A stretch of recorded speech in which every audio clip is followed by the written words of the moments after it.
Shirala नगरपंचायतचे election सुरू झालेलं आहे.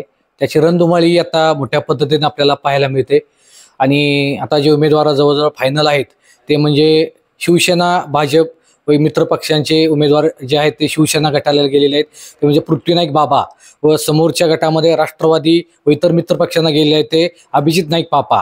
या नाईक बंधूंमध्ये ही आता लढत लागलेली आहे. यावरती आपण आता एव्हीएन मराठीचा प्रकाश टाकणार आहोत. त्याचबरोबर आता आपल्यासोबत बोलण्यासाठी बंडानाना कदम आपल्यासोबत आहेत. कारण आज आपण त्यांची मुलाखत घेण्याचं कारण की त्यांच्याकडे एक धर्मसंकट आहे. एका साईडला निष्ठा आहे, एका साईडला नातेसंबंध आहेत. तर नेमकं ते भूमिका कशी बजावणार, कारण बऱ्याचशा शिराळकरांना पडलेला हा एक प्रश्न आहे आणि तो प्रश्न आज आपण सोडवण्याचा प्रयत्न करणार आहोत. नाना नमस्ते. नमस्कार.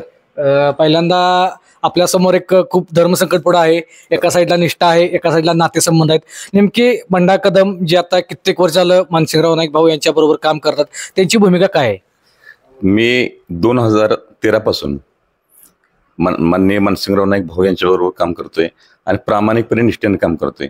जी जी काही जबाबदारी आतापर्यंत टाकली ती प्रामाणिकपणे पार पाडत आलोय. आणि ही इलेक्शनचं एक 20 दिवसाचा पिरियड सोडला तर भाऊंच्याविषयी माझं प्रेम आहे आणि ती कायम राहणार आहे. फक्त आता काय झालंय, हे तर आता जावई उभा आहेत. पहिल्यांदा नातेसंबंध, घर, भाऊकी आणि नातेसंबंधी महत्वाचे ठरतात.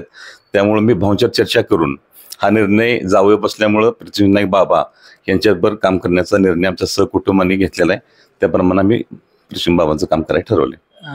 मला काय वाटतंय, कारण आता भाऊची चर्चा करल्यानंतर भाऊंच्या नेमकं काय बोलणं झालं की तुम्ही त्यांना काय विचारलं? नाही, भाऊंना म्हणलं की भाऊ आता थोडं धर्मसंकट आहे. आता भाऊही पाहुणेच आहेत, आता म्हणजे मी पृथ्वी बाबाचे चुलतेच आहेत.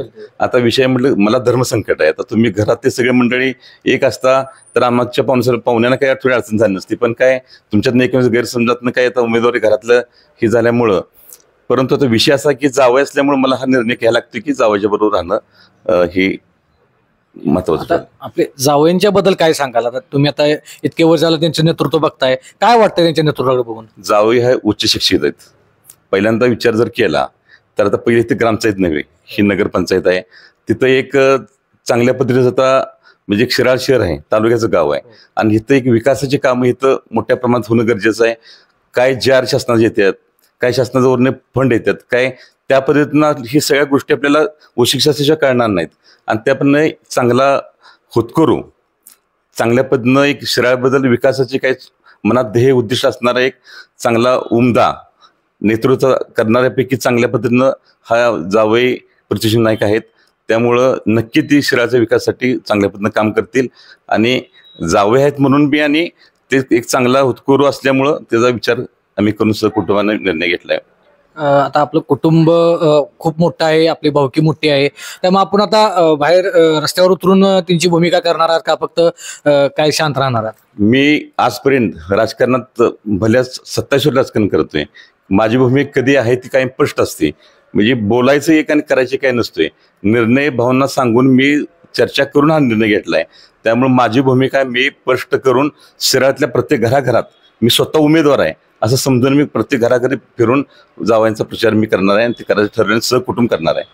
आणि आमची विशेष म्हणजे शहरामध्ये सगळ्यात मोठी भावकी कदमाची आहे आणि कदमाची भावकी असल्यामुळे आमची भावकी पूर्ण आमच्या जावयाच्या बरोबर राहील ही जी मला पूर्ण खात्री आहे.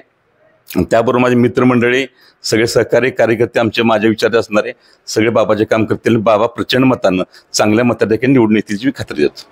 काय वाटतं आता शिराळामध्ये आपण इतक्या वर्ष झालं काम करताय, नेमकं शिराळ्याच्या अडचणी काय आहेत आणि लोकांपर्यंत कशा पद्धतीने आपण समोर जाणार आहे, काय भूमिका घेऊन जाणार आहे? शिराळमध्ये अडचणी भरपूर आहेत. आता शिराळमध्ये अडचणीमध्ये मेन अडचण सगळ्यात मोठी आहे ती मोरणा डॅमपासून शिराळ पण आलेली पाईपलाईन. त्या पाईपलाईन मधलं 50% पाणी सुद्धा इथंपर्यंत पोहोचत नाही. ती मोठं काम सगळ्यात ते आहे. पण शिराळमध्ये फिल्ट्रेशन टँकची गरज आहे. दूषित पाणी शुद्ध पाणी जाणं ही फार महत्वाची गोष्ट आहे. परत रहदारीचा विषय आहे. ट्रॅफिक म्हणजे एवढं गावात म्हणजे अस्ताव्यस्त आहे की त्या ठिकाणी चांगल्या पद्धतीनं एक भाजी मंडई असेल हा विषय तिथं चांगल्या पद्धतीनं होणं गरजेचं आहे. नगरपंचायत इमारत चांगल्या पद्धतीनं होणं गरजेचं आहे. नाट्यगृहाची इथं चांगल्या पद्धतीनं होणं गरजेचं आहे. ग्राउंड चांगल्या पद्धतीनं एक मुलांना खेळण्यासाठी ग्राउंड चांगल्या पद्धतीनं होणं गरजेचं आहे. अशी भरपूर कामं इथं करण्यासारखी आहेत आणि ती कामं जावई बापू नक्की त्यांना निवडून दिल्यानंतर ते करतील याची खात्री आहे मला. आता जे पृथ्वीनाथ बाबा आहेत त्यांच्या बरोबर भाजप इतर मित्र पक्ष आहेत, पण त्यामध्ये आलबेल आहे का? कारण कुठतरी अजून विसंगती दिसते. काय वाटतं आपल्याला? असं काही नाही. विषय असा होता की प्रत्येक पक्षामध्ये ज्यावेळेला इलेक्शन लागतं त्यावेळेला प्रत्येकाची अपेक्षा असते की मी नगराध्यक्ष व्हावं, नगरसेवक व्हावं, आणि का असू नये, प्रत्येकानं काम केलं असते त्या प्रत्येक अपेक्षा असत्या. आता काय झाले, भाजपमध्ये दोन प्रमुख नेते मंडळी आहेत. एक सतीश भाऊ आहेत, सम्राट बाबा आहेत. त्यामुळे प्रत्येकाला वाटतं की आमच्या विचाराचा असावा, प्रत्येकाला वाटतं की मी काम केले, मी नगराध्यक्ष व्हावं. पण शेवटी पक्ष जेव्हा निर्णय घेतो, वरिष्ठ निर्णय घेतात आणि ते निर्णय परत शेवटी सगळ्यांना पाळावं लागतात. काही किरकोळ थोडं गैरमेळ होते, ते काल दुपारी सगळे मिटिंग पूर्ण झालेत आणि सगळं मिटलेलं आहे. अगदी शेवटचा प्रश्न, तुम्ही तुमच्या जावयांना काय सांगाल, काय सल्ला द्याल आणि कशा पद्धतीने त्यांनी राजनीती पुढे नेली पाहिजे इलेक्शनची?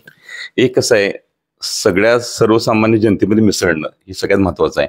आणि लोकांच्या अडीअडचणीसाठी प्रॉपर श्रीरामतीने ऑफिस चालूच केलेलं आहे. त्या ऑफिसामध्ये पूर्ण वेळ थांबून लोकांच्या गोरगरिबांच्या अडीअडचणी सोडवणं ही सगळ्यात महत्वाची गोष्ट या ठिकाणी. लोकांच्या काय फार मोठ्या अपेक्षा नसतात. काय पिण्याचे पाणी असेल, स्वच्छता असेल, ह्या आणि लाईटची होत असेल, एवढ्या गोष्टी लोकांना पुरवल्या की लोक समाधानी होतात आणि त्या पद्धतीने कामं लोकांची करतील, हे जे खात्री आहे. किती विश्वास आहे आपल्या जावयावर आणि येणाऱ्या त्यांच्या सर्व मित्रमंडळीवर, त्यांच्या पक्षावर किती विश्वास आहे आणि कसा निर्णय लागू शकतो असं तुमचं वैयक्तिक मत आहे? निर्णय तर आता जवळजवळ लागल्यासारखाच आहे. कारण युवकाचा ते थोडं असे व्यक्ती आहे की श्रेयातला जेवढा युवक आहे ते त्यांच्या बरोबर आहे. प्रचंड संख्येनं की चांगल्या पद्धतीने युवकाची फळी त्यांनी शर्यत तयार केलेली आहे आणि युवकच्या चांगल्या हेतून, चांगल्या मोठ्या ध्येयानं, मोठ्या अपेक्षेने त्यांच्याकडे बघतात आणि त्या अपेक्षा नक्की पूर्ण करतील युवकांची. तर हे होते बंडानाना कदम यांनी त्यांच्या शब्दात सांगितलेलं आहे की जरी आमचे नातेसंबंध असले तरी आम्ही निष्ठा जपण्याचा प्रयत्न केलेला आहे आणि आमचे नेते जे त्या नेत्यांची परवानगी घेऊन मी नातेसंबंध जपण्यासाठी आता रस्त्यावर उतरून पृथ्वीनाथ बाबा यांचा प्रचार करणार आहे आणि ते मोठ्या मताधिक्याने निवडून येतील असाही त्यांचा विश्वास आहे.